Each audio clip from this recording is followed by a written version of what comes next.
우리 하나님 말씀 같이 보도록 하겠습니다. 잠언 15장 1절에서 4절입니다. 구약 성경 잠언 15장 1절에서 4절. 우리 다 같이 합독하시겠습니다. 합독하십니다. 시작. 유순한 대답은 분노를 쉬게 하여도 과격한 말은 노를 격동하느니라. 지혜 있는 자의 혀는 지식을 선히 베풀고 미련한 자의 입은 미련한 것을 쏟느니라. 여호와의 눈은 어디서든지 악인과 선인을 감찰하시느니라. 온순한 혀는 곧 생명나무이지만 배역한 혀는 마음을 상하게 하느니라. 아멘. 오늘 잠언 15장 1절에서 4절까지 말씀을 통해서 온순한 혀는 곧 생명나무다 라는 제목으로 말씀을 전거할 때 많은 데 받는 시간 되길 바랍니다. 잠언 14장과 15장 우리가 같이 말씀을 차례대로 강해하면서 무엇을 느끼냐면 사람의 말을 굉장히 중요하게 다루고 있는 것을 보게 됩니다. 왜 계속 반복하고 또 강조하면서 말을 잘 해야 된다라고 할까요? 이유는 성경은 우리에게 말은 사람을 살리기도 하고 죽이기도 하는 어떤 능력의 도구라고 우리에게 가르치고 있는 것입니다. 생명을 담으면 사람을 살리는 도구가 되고 사람을 죽이는 독을 담으면 그 말은 사람을 죽이는 결과를 낳게 됩니다. 그래서 말은 굉장히 중요하게 다뤄야 하는 우리 인생의 도구라고 말씀하고 있는 것이죠. 우리가 3절을 한번 보겠습니다. 3절. 우리가 이 3절을 살펴보면 잠언에서 강조하는 것이 무엇인지를 더 잘 알 수 있습니다. 여호와의 눈은 어디서든지 악인과 선인을 감찰하시느니라 라고 있습니다. 이 감찰하다라고 하는 말을 잘 보면 이 감찰하다라고 하는 말은 우선 살피신다, 관찰하신다, 지켜보신다라는 의미를 갖고 있어요.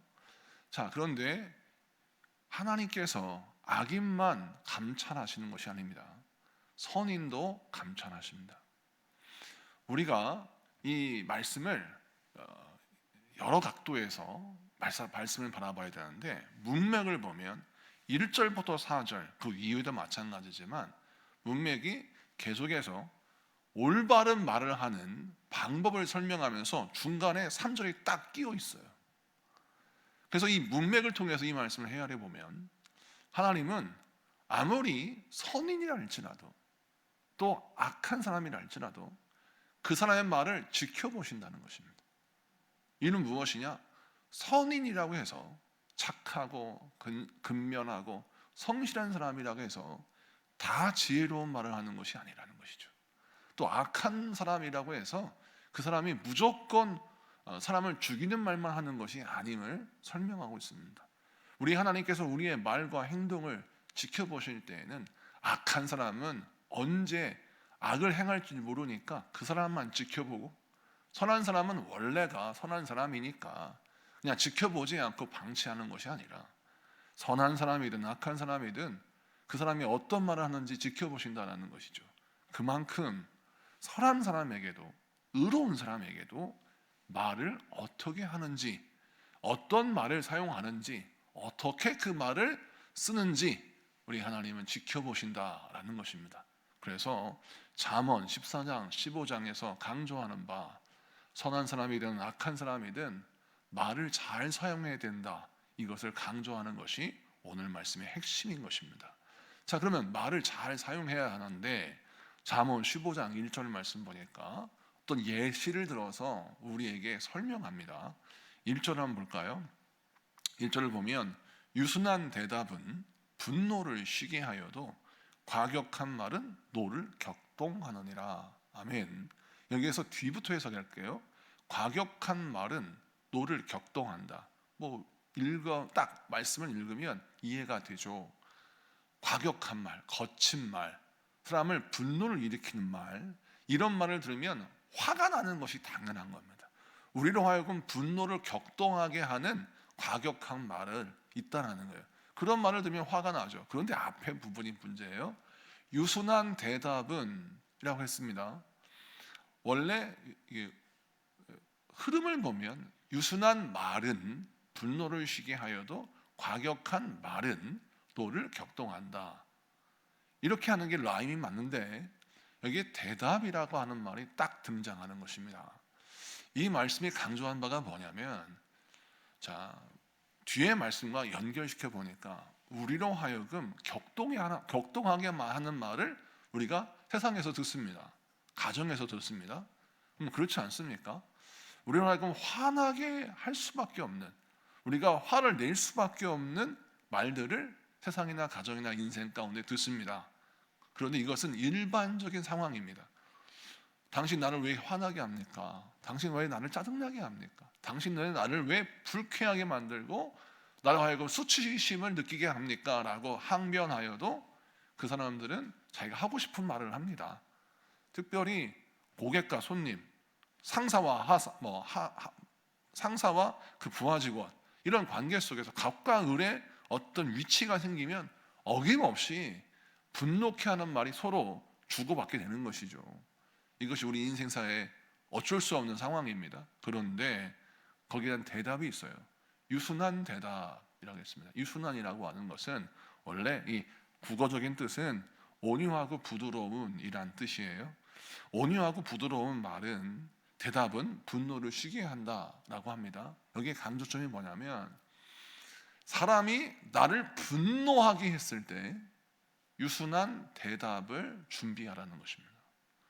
상대방이 불을 확 질러요. 그러면 여기에서 맞불을 놓지 말라는 것입니다. 상대방이 불을 지르면 나는 유순한 대답을 하라는 겁니다. 그래서 영어성에 보면 이 유순한 대답을 gentle answer, 그러니까 점잖은 말을 하라는 거예요.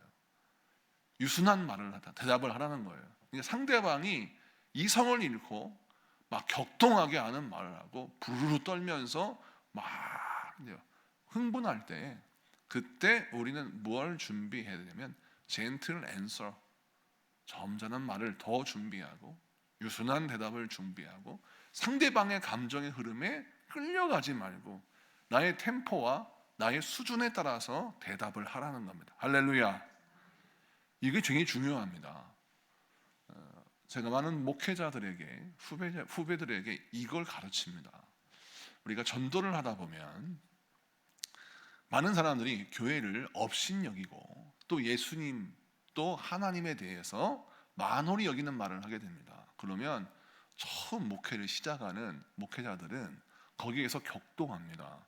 어떻게 하나님의 이름을 저렇게 망령되이 말하고, 어떻게 예수님의 몸된 교회를, 또 예수님의 말씀을 저렇게 평가조하고 폄하하는가 라고 해서 부르르 떨고 흥분하게 돼요. 전도의 현장에서 말입니다.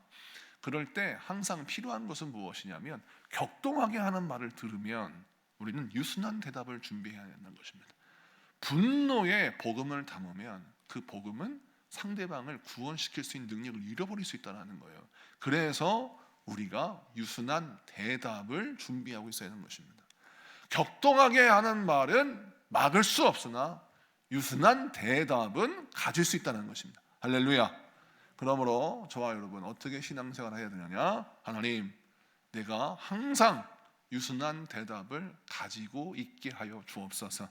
어떠한 상황과 환경 속에서 어떤 사람을 만난다 할지라도 내가 같이 불을 지르는 자가 아니라 오히려 불을 꺼트리는 자가 되고, 어떠한 상황에도 내 대답이 예수님의 사랑과 복음의 진리의 핵심을 담고 있는 대답을 할 수 있는 능력을 주십시오 라고 기도하는 여러분에게 축복합니다. 두 번째 말씀 2절을 보겠습니다. 2절 여러분이 목소리 읽어주시겠어요? 시작. 지혜 있는 자의 혀는 지식을 선히 베풀고 미련한 자의 입은 미련한 것을 쏟느니라. 아멘. 오늘 말씀 보니까 지혜 있는 자의 혀는 지식을 선히 베푼다 라고 했습니다. 여기에서 베풀고라고 하는 말이 야타부라고 하는 히브리어로 쓰여져 있는데, 이 야타부라고 하는 히브리어가 어떤 의미냐, 이게 남에게 혜택을 주고 이롭게 하다 이런 뜻입니다. 그러니까 지혜로운 자의 혀의 지식은 많은 사람을 이롭게 한다라는 겁니다. 이거를 좀 더 쉽게 풀어서 의역을 해볼게요. 지혜로운 사람의 말의 지식은 사람들을 이롭게 하고 사람들을 돕는다, 이런 의미를 갖고 있다는 거예요. 그래서 오늘 말씀에 2절에 혀라는 말이 나오고 지혜 있는 자의 혀, 또 4절에 온순한 혀라고 하는 혀라는 말이 반복되잖아요. 이 혀는 그 사람의 말을 상징하는 것이에요. 그런데 여기 2절의 포인트가 뭐냐면 말에도 사람을 이롭게 하는 말이 있고 사람을 해롭게 하는 말이 있다는 거예요. 자, 그런데 하나님은 어떤 사람을 기뻐하시느냐? 사람을 이롭게 하는 말을 하는 사람을 기뻐하시고 그 사람을 지혜로운 자다라고 말씀하는 겁니다. 근데 미련한 사람은 미련한 말을 쏟아낸다라고 했습니다. 이게 무슨 뜻이냐면 미련한 사람은 내가 이 사람을 이롭게 하는지 해롭게 하는지 이걸 모르는 거예요. 그냥 내 속에 있는 이야기를 쏟아내는 것입니다. 그냥 내 속에 있는 것을 아무런 필터링 없이 말하는 것은 미련한 자의 특징이다라는 것입니다. 자, 그래서 오늘 2절 말씀에 우리에게 강조하는 것이 무엇이냐면 복 있는 사람이 되려면 우리가 어떻게 언어 생활을 해야 하느냐, 내 말이 상대방을 이롭게 하는지 한번 생각해 보라는 것이죠. 만약 내가 이 말을 했을 때 상대방이 용기를 갖고 소망을 갖고 인생을 바라보는 시각이 따스해지면 이 세상이 살만하구나, 내가 혼자가 아니라 나와 함께하는 사람이 있구나, 내가 그렇게 못나고 부족하고 정말 연약한 사람인 줄만 알았는데 하나님이 나를 사랑하시는구나 라고 하는 상대방에게 하나님의 마음을 전달하여 상대방이 하나님을 더 경외하고 사랑할 수 있는 그 상대방의 마음과 심령과 인생을 복되게 하는 그런 지식을 가지라는 겁니다. 이 지식은 고민해야 되고 노력해야 되고 애써야 얻어지는 것입니다. 많은 사람들이 지식을 하찮게 여깁니다. 그렇지 않습니다. 지식은 중요합니다. 왜 그러냐? 지식은 하나님께서 우리에게 허락하신 인생의 도구와 같습니다. 여러분, 기술도 도구입니다. 우리의 재능도 하나님이 우리를 쓰시는 도구예요. 여러분, 음악을 잘하는 것, 그 사람이 인생의 도구가 되지 않습니까? 운동을 잘하는 것, 그 사람이 인생의 도구입니다. 지식도 마찬가지입니다. 어떤 지식을 갖느냐에 따라서 우리 인생을 이롭게 하는 것입니다. 의학적인 기술만 생각해 보십시오. 최근에 전립선 암을 고칠 수 있는 신약이 개발됐는데 그 전립선 암을 고칠 수 있는 신약은 그냥 투여만 하면 바로 그 암에 붙어서 암을 추적해서 암을 붙어서 더 이상 전이 되지 않도록 그 암을 소멸시켜 버리는 능력을 가졌다라고 해서 그것이 뉴스가 됐고, 또 여러 가지 의학적인 이슈를 가지고 뉴스가 쏟아지고 있습니다. 그럴 때마다 우리가 뭘 느낍니까? 고칠 수 없는 질병을 고치고 해결할 수 없는 우리 인생의 문제를 해결할 수 있는 새로운 기술이 나올 때마다 많은 사람들이 열광하지 않습니까? 여러분, 그것처럼 우리에게는 기술이 때로는 해악이 될 수도 있지만 선하게 사용하면 우리에게 복이 될 수 있는 것이죠. 우리 크리스찬들이 어떤 지식을 습득해야 되느냐? 사람을 이롭게 하는 기술을 습득해야 하는데 우리가 최선을 다해야 하는 것입니다. 이것이 하나님을 기쁘시게 하는 것이고 하나님 우리에게 원하시는 하나님의 비전인 것이죠. 그러므로 지혜 있는 자의 혀는 선이 베푼다, 이것을 우리가 기억하고 하나님, 나의 지식이 사람을 이롭게 하게 하시고 하나님께 영광 누리는 지식이 되게 하시며 내가 필터링 없이 아무 생각 없이 나의 미련함을 쏟아내는 어리석음을 그치고 이제는 내가 말을 할 때 3번 정도 생각하겠습니다. 하나님, 이 말이 상대방에게 복이 될까 아니면 해가 될까 하나님 생각하고 말하는 지혜를 허락하소서라고 기도하는 저와 여러분 되시기를 축복합니다. 그 다음에 4절 마지막하고 마칩니다. 4절 말씀 보면 온순한 혀는 곧 생명나무다라고 말씀하고 있습니다. 이 온순하다라고 하는 말이 마르페라고 하는 원어에서 나왔어요.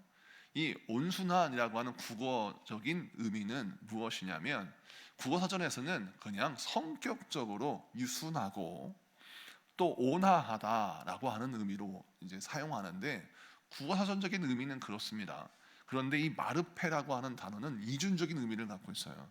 온순하다, 부드럽다, 유순하다 라는 의미도 갖고 있지만 이 동사로 쓰일 때에는 치료하다라는 의미를 갖고 있어요. 그러니까 이 말씀은 온순한 혀는이라고 하는 말로 해석하면 뒤에 생명나무와 연결하기가 좀 어려워요. 그런데 이중적인 의미를 갖고 있는 치료하다라고 하는 말을 보면 해석에 딱 나오는 겁니다.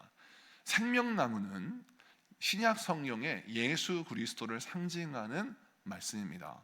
여러분, 생명나무의 열매는 생명을 주는 것이죠. 마찬가지로 예수님은 우리에게 생명을 주시는 분이십니다.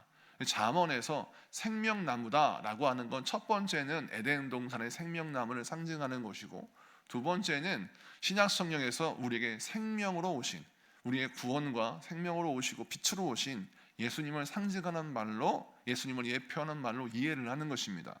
그렇다면 치유하는 말은 예수님이다라고 한번 생각을 해본다는 것입니다. 그러면 이걸 또 풀어 설명하면, 내가 상대방을 치유하기 위하여 생명을 담는 말을 하는 것은 내가 예수님의 말씀을 전하는 것과 똑같구나, 이렇게 해석할 수 있다는 겁니다. 그래서 4절은 우리에게 무엇을 설명하냐면, 우리가 예수님의 마음을 담고 상대방에게 말을 할 때에 어떻게 하면 예수님의 생명을 내 말에 담을까, 어떻게 하면 내 말을 통하여 상대방을 치유하고 상대방을 회복시킬까, 이런 고민과 이러한 어떤 마음을 가지고 하라는 것입니다. 그러면 그 사람은 예수님의 마음을 담은 사람이고 예수님의 말을 전하는 사람이니까 온순한 혀는 곧 생명나무다라고 하는 말씀이 성립되는 것이죠. 그런데 반대로 패역한 혀란 뜻은 무엇이냐? 이 패역하다라는 말은 제가 지난번 설명했는데 언어적인 뜻은 파괴하다라는 뜻입니다. 부서뜨리다. 그러면 상대방의 영혼을 파괴하고 부서뜨리는 말을 하는 사람은 결국 그 사람의 마음까지 완전히 부패하게 만들고 상하게 만든다, 이런 의미입니다. 그러므로 오늘 이 4절을 통해서 우리 하나님이 우리에게 어떤 말씀하십니까? 상대방의 마음을 살리는 말이 있고 상대방의 말을 죽이는 말이 있는데, 살리는 말은 무엇이냐? 생명나무이신, 우리에게 빛으로 오시고 생명으로 오시고 구원자로 오신 예수님의 마음을 담는 말을 할 때 그 사람의 부서진 마음을 살리고 죽을 수밖에 없는 영혼을 살린다라는 것입니다.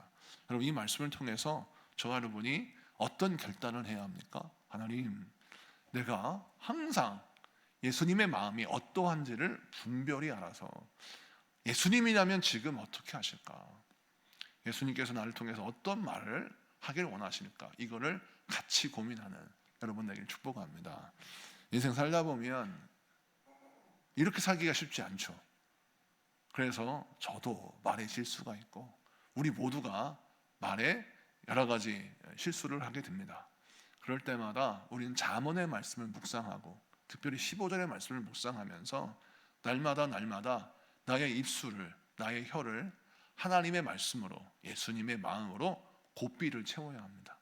그래서 나의 육신의 말이 막 튀어나오라고 했을 때 예수님의 말씀이 내 입의 고삐를 딱 잡으시고 그만하면 안 된다. 너는 유순한 대답을 해라 라고 하시는 그 하나님의 감동을 통해서 여러분 인생 가운데 유순한 대답, 온순한 생명의 말을 하는 여러분에게 축복합니다. 우리 다 같이 공동 기도문 같이 기도하고 우리 같이 기도하겠습니다. 같이 기도합니다. 시작. 사랑의 하나님, 오늘도 주의 말씀으로 우리의 입술을 다스릴 지혜를 주시니 감사합니다. 분노로 가득한 세상 속에서 예수님의 마음을 담은 생명의 말로 화평을 이루게 하옵소서. 사람을 살리고 세우는 지혜의 언어를 풍성히 부어주시고 우리의 말이 생명을 전하는 도구가 되게 하옵소서. 주여, 비록 부족한 저희지만 상처 입은 영혼들을 주의 말씀과 은혜로 치유하게 하옵소서. 오늘도 우리의 말과 생각이 주님의 마음과 지혜를 담아내게 하시고 주의 사랑을 전하는 통로가 되게 하옵소서. 예수 그리스도의 이름으로 기도드립니다. 아멘.